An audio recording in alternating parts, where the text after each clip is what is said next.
La tenue d'équitation, qu'on appelle aussi tenue d'Amazone, est sans doute le premier vêtement féminin à réellement s'adapter à une pratique sportive. Il faut imaginer que les femmes, elles montent sur le côté de l'animal grâce à ce qu'on appelle une selle d'Amazone. Donc elles sont sur le flanc gauche de l'animal et leur tenue leur permet de dissimuler leurs jambes et le flanc de ce cheval. Donc on cache les jambes et le flanc de l'animal. Donc on est tout à fait décente pour cette pratique de l'équitation.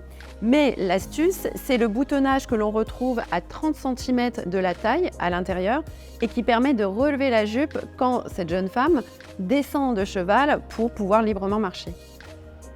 Alors, parmi les tenues d'équitation conservées par le Palais Galliera, il y a une garde-robe qui est particulièrement intéressante, qui est celle de la princesse Murat. Cette princesse Murat, c'est une grande sportive. Alors, non seulement elle monte, mais elle conduit une automobile.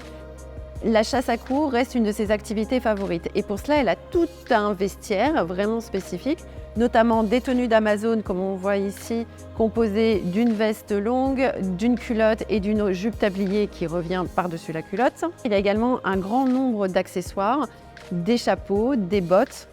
Et sur les chapeaux, on note vraiment une spécificité qui est la présence d'un monocle attaché sous le bord du chapeau, ce qu'on appelle la passe, et retenu par un petit élastique et une charnière. Et ce monocle, il servait à la princesse Murat à y voir clair, finalement, quand elle voulait tirer ou qu'elle avait besoin de voir où allait son cheval, parce qu'elle était extrêmement myope, et donc elle avait besoin de cette petite mise au point avec ce monocle.